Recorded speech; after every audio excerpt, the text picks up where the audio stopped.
ये normal visuals नहीं है। हम कोई और मिट्टी के बने हुए हैं। बेसिकली पाकिस्तान का इस जंग में बहुत, अगर आप पाकिस्तानी जनरल हैं या पाकिस्तानी स्ट्रेटेजिक कम्युनिटी है तो आपकी फट जानी चाहिए। जंग के बाद से क्या पाकिस्तान में फॉरेन डायरेक्ट इन्वेस्टमेंट आई है? Not really. तो फिर तो कहीं कोई गड़बड़ है ना। तो अगर आपकी फॉरेन डायरेक्ट इन्वेस्टमेंट नहीं बढ़ी, अगर दुनिया के जो एआई जाइंट्स हैं, दुनिया के जो टेक जाइंट्स हैं, वो अभी भी इंडिया में इन्वेस्ट कर रहे हैं और आपके यहाँ इन्वेस्ट नहीं कर रहे, ना तो आपने ब्लॉक कर सके attacks on the terrorist sites, जो पहले फर्स्ट राउंड में जो इंडिया ने किया वो पूरे अटैक्स किए, फिर जो थर्ड राउंड में इंडिया ने एयरपोर्ट्स को मारा उसको भी आप ब्लॉक नहीं कर सकते। इतने बड़े मार्जिन से उन्हें मगरबी बंगाल, पश्चिम बंगाल में ये कामयाबी कैसे मिल गई, और इसके जो इंडियन पॉलिटिक्स है उसके फ्यूचर पर या इंडियन डेमोक्रेसी के फ्यूचर पर क्या असरात होंगे? सर अभी केपीके में जो अटैक किया है टीटीपी ने, वो तो पुलिस वालों की वैन भी लेकर चले गए। सर ये किस तरह की हमारी डिफेंस की मजबूती है? क्या पाकिस्तान के सिक्योरिटी हालात बेहतर हुए हैं? अभी आपने पाकिस्तान के कैपिटल के अंदर, अभी अमेरिकन आए भी नहीं जिस दूसरे राउंड में, सिर्फ ईरानी आए हैं, तो आपने सिर्फ इस्लामाबाद का रेड जोन बंद नहीं किया, आपने इस्लामाबाद बंद किया, आपने पिंडी बंद किया, आपने मोटरवेज बंद की, आपने हाईवेज बंद कर दी, 10-10 दिन ट्रक खड़े रहे आपके, आपने अरबों रुपए का नुकसान किया क्योंकि आप डरे हुए थे। आपके जितने भी अटैक्स हुए ऑन इंडियन इंफ्रास्ट्रक्चर वो सारे इंडिया ने ब्लॉक कर लिए। पाकिस्तान में कोई और चीज खालिस मिलती हो ना मिलती हो, नशा जरूर खालिस मिलता है। इसलिए कई मिनिस्टर जो सोंग सांग के बात करते हैं, दुनिया के बदतरीन पासपोर्ट्स में पाकिस्तान का पासपोर्ट शुमार किया जाता है। जय हिंद दोस्तों, very warm welcome to Hindustan special channel. Somnath Amrit Mahotsav 2026 के भव्य अवसर पर कुंभाभिषेक के बाद भारतीय वायुसेना की सूर्य किरण टीम ने अपने हैरतअंगेज शो से सोमनाथ मंदिर के आकाश में शक्ति का प्रदर्शन किया।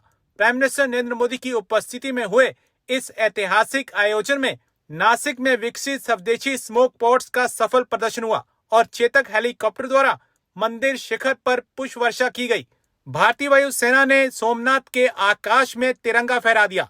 गुजरात के ऐतिहासिक सोमनाथ मंदिर की पावन धरती आज भक्ति, शक्ति और राष्ट्रवाद के अद्भुत त्रिवेणी संगम की साक्षी बनी। सोमनाथ अमृत महोत्सव 2026 के उपलक्ष्य में आयोजित इस समारोह में भारतीय वायुसेना की विश्व प्रसिद्ध एरोबोटिक टीम सूर्य किरण ने मंदिर के ऊपर अपने हैरतअंगेज शो से इतिहास रच दिया। यह आयोजन सोमनाथ मंदिर के पुनर्निर्माण के 75 गौरवशाली वर्ष के पूरे होने के उपलक्ष्य में आयोजित किया गया था। बेसिकली पाकिस्तान का इस जंग में बहुत, अगर आप पाकिस्तानी जनरल हैं या पाकिस्तानी स्ट्रेटेजिक कम्युनिटी है तो आपकी फट जानी चाहिए, बिकॉज आपने सिर्फ 1 घंटा अच्छा परफॉर्मेंस किया है चार दिन में, बाकी अब जूते पड़े।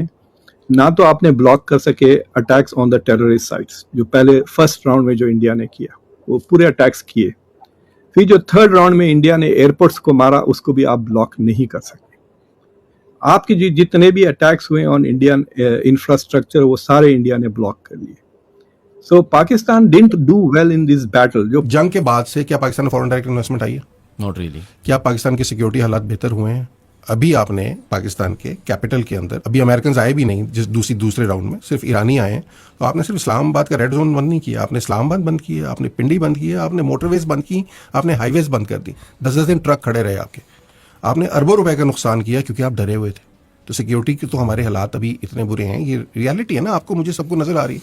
भाई एक सिक्योर अच्छे मुल्क के अंदर मुज़ाकरात हो रहे हैं तो होते रहे, क्या फर्क पड़ता है? आता है को बंदा, चले आप रेड जोन बंद कर देते हैं सिक्योरिटी के लिए, चले मुझे समझ आती है, लेकिन आपको पूरा एक कोई 5-6 हज़ार स्क्वायर किलोमीटर का एरिया बंद करना पड़ जाए तो फिर तो कहीं कोई गड़बड़ है ना। तो अगर आपकी फॉरेन डायरेक्ट इन्वेस्टमेंट नहीं बढ़ी, अगर दुनिया के जो एआई जाइंट्स हैं, दुनिया के जो टेक जाइंट्स हैं, वो अभी भी इंडिया में इन्वेस्ट कर रहे हैं और आपके यहाँ इन्वेस्ट नहीं कर रहे, क्लोज टू 300, 1-3 की रेशो पे हम हैं इस वक्त। हम इससे भी बुरे थे, थोड़ा सा इंप्रूवमेंट हुई है, बट 1-3 की रेशो पे we are not where we should optimally be. Sir अभी केपीके में जो अटैक किया है टीटीपी ने, वो तो पुलिस वालों की वैन भी लेकर चले गए। सर ये किस तरह की हमारी डिफेंस की मजबूती है कि वहां पर केपीके में अटैक होता है और जिन्होंने अटैक किया ना सिर्फ ये कि लोगों की जानें लेते हैं, उन्हें जख्मी करते हैं, नुकसान पहुंचाते हैं, बल्कि जाते हुए पुलिस की वैन भी ले जाते हैं। और यहाँ पर हमें ये भाषण दिया जा रहा है कि जी अगर भारत ने ये कर दिया तो हम वो कर देंगे, और अगर ऐसा कर दिया तो वैसा कर देंगे। बिल्कुल कीजिए, ये उनका काम है। जिन्होंने ये स्टेटमेंट दिया है, चाहे वो फील्ड मार्शल साहब हो या उनके कोई और साथी हो, चाहे DGISPR हो, सर उनका यही काम है कि अगर पाकिस्तान पर अटैक होता है तो वो उसका भरपूर तरीके से जवाब दें। लेकिन प्रॉब्लम ये है कि वो अपना काम करने के अलावा सारे काम कर रहे होते हैं। फाइनेंस में ये हैं, उसके साथ फॉरेन पॉलिसी ये बनाते हैं, प्राइम मिनिस्टर कौन आएगा, कौन जेल में जाएगा, कौन फांसी लटकेगा। अभी से नहीं सर, पाकिस्तान बनने के टाइम से लेकर अभी तक सारे फैसले जो हैं वो जीएचक्यू या फौजी कर रही है। तो इसी वजह से जो अपना काम है वो होता नहीं है, वरना अगर अपना काम ये कर रहे होते, बाकी काम इन्होंने जो गवर्नमेंट है उसको करने दिया होता कि भाई तुम्हारा काम है, हमें मत घसीटो। बोलते हैं ये कि हमें मत घसीटो सियासत में, लेकिन बार बार ये सियासत में होते हैं। वरना तो सर ये होता कि बलूचिस्तान में भी अमन होता, बलूचिस्तान में आपको चीजें छुपानी ना पड़ती, आपको वहां का मीडिया ना रोकना पड़ता, आपको ये ना कहना पड़ता कि नहीं नहीं वहां सब अमन है। और हालांकि वहां पे मौलाना फजलुर रहमान तक कह चुके हैं कि 7 से 8 डिस्ट्रिक्ट ऐसे हैं जो अभी तक अब बिल्कुल कंट्रोल में नहीं, अब तो शायद बढ़ गए होंगे। उन्होंने ये स्टेटमेंट तो कुछ अर्से पहले दिया था कि गवर्नमेंट के कंट्रोल में नहीं है और बलूचिस्तान जो है एक तरह से आपके हाथों से निकला जा रहा है, लेकिन उस तरफ कोई नहीं देख रहा है। वहां पर जोर जबरदस्ती धौंस से जो है वो चीजें चलाई जा रही हैं और आप कुछ भी नहीं कर पा रहे। और ये भारत ने तो नहीं कहा ना कि अपने लोगों को आप राइट्स ना दें या उनको आप परेशान रखें, उनको आप गुर्बत में रखें या उनके यहाँ से चीजें उठा उठा के आप कहीं और दे दें। तो सर इस वक्त जो है मेरा ख्याल है लोगों ने 3 दिन जश्न मना लिया, तो जरा अब थोड़ा इस तरफ आ जाइए कि फ्यूल प्राइस जो है, मैं और आप 3-4 दिन बात कर रहे हैं और उस दौरान में एक बार फिर फ्यूल प्राइस बढ़ चुकी है और उस तरफ कोई नहीं देख रहा। मैं कह रही हूँ पाकिस्तान में कोई और चीज खालिस मिलती हो ना मिलती हो, नशा जरूर खालिस मिलता है। इसलिए कि मिनिस्टर जो सोंग सांग के बात करते हैं, मुझे तो नहीं लगता कि होशो आवाज में इस किस्म की बातें कर रहे हैं। यानी दुनिया के बदतरीन पासपोर्ट्स में पाकिस्तान का पासपोर्ट शुमार किया जाता है और ये कह रहे हैं कि लोगों ने डैशबोर्ड पे रखे हुए हैं, आंखों से लगा रहे हैं। लोगों की तो बस नहीं चल रहा कि वो अपना पासपोर्ट बदलें तो कैसे बदलें, इसलिए कि जिन लोगों ने ये हाल किया मुल्क का उन्होंने तो बदल लिया अपना पासपोर्ट, लेकिन जो बेचारे यहाँ पर कह लीजिए फंसे हुए हैं और जिनके ऊपर सारे कुछ चल रही है, छुरियां चलाई जा रही है, वो तो बेचारे ना पासपोर्ट बदल सकते हैं ना कुछ और कर सकते हैं।